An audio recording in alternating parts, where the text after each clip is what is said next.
welcome back to another episode of the Whisky Diaries.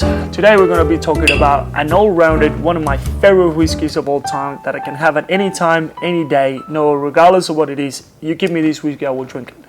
The very particular fact about this whiskey itself is that it's basically made on Coffey Stills and it's pure grain. So this is made out of corn. The same way the bourbon is made out of corn, this is 100% corn, producing Coffey Stills. Coffey Stills is a type of column distillation that got created in Aeneas Coffey in the early 1800s. I think it's 1836 if I remember correctly, in which Aeneas Coffey used to be a tax agent, and basically he took the original blueprint from another gentleman called Robert Stein at the time, and he improved it and he made something that would revolutionize not only the whiskey industry but the alcohol industry in itself. The reason why is because before Coffey Stills, the way the distillation works is you put some sort of alcohol or like a beer or something in a pot still. You distill it once, then you have to clean it, and then you have to put it back on, and then you distill it again, and sometimes 3 times or whatever it is.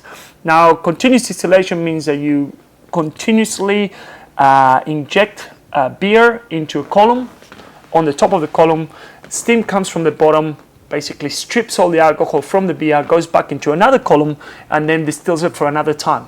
Now, this is a really efficient way of producing alcohol. Also, by the way, that's a really simple way of explaining how column distillation works. It's actually a lot more complex, but the main idea is that it produces a really light, really alcoholic type of spirit. The maximum that they can get is 96.2, and most of the whiskeys that they distill, most of the people that distill, they bring it to that distillation.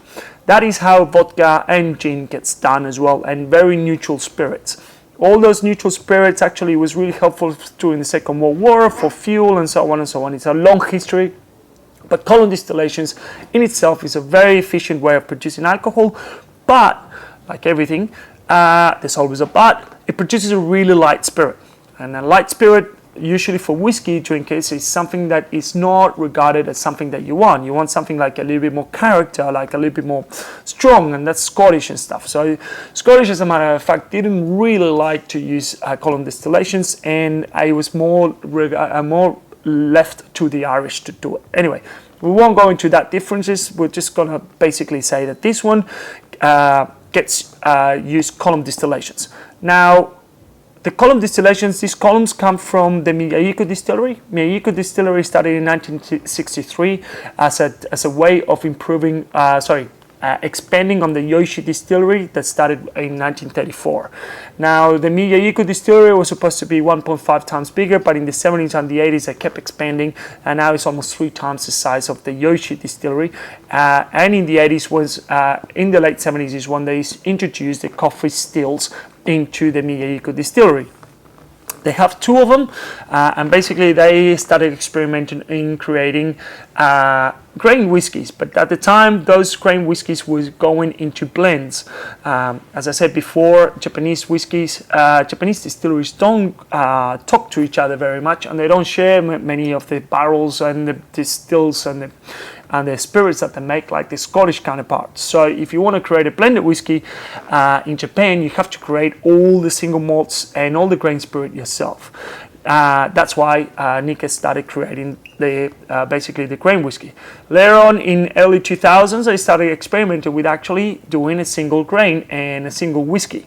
And this is actually outstanding because this basically revolutionized the way that people look at grain whiskey. Generally, grain whiskey, single grain whiskey, it's like I said, it's like really light spirit, and it's just not that well done. It's really, really hard to do. So this whiskey, when it first got released, it actually changed. It was a game changer because it's just such a delicious whiskey, and it has no notes you can't tell that it's a single grain or a coffee grain for that matter. You can't tell it. It's just delicious. It gets aged purely in American oak, and it's basically the same way that basically almost bourbon is made. It's 100% well Bourbon has a little bit more 70% corn, but we'll go into that some other time. But regardless of that, you will think that this is basically like a bourbon. It's just corn distilled and aged in American oak. But no. As a matter of fact, it just tastes like a. I can give you this in a blind tasting, and it's absolutely delicious. It's super complex, and yeah, you can just drink this by itself, on a highball, whatever you like. Also, this is still a bottle of 45% ABV, and as I said before many times, between 44 to 46%, 47% ABV is like that sweet spot in which a whiskey really carries the flavors and really makes you taste what the distillery is trying to show. When you taste a whiskey at 40 ABV, not that there's nothing wrong with it or this bad whiskeys, it just seems a little bit bland, seems a little bit watered down. This bottle sells for $170, $180 online, which is quite expensive, but it's still delicious whiskey. The aromas that you expect from this is, it's hard to explain. You got the vanillas and you got the toffees, but there's a certain spiciness that comes from the whiskey as well. And there's a sweetness obviously from the corn as well, but it's not that bourbon sweetness. It's more like a complex, kind of like a single malt almost. It's a really complex whiskey, really easily enjoyed, and you can have it at any time, any day. Hopefully you enjoy that, and we'll see you next time. Slanjaba.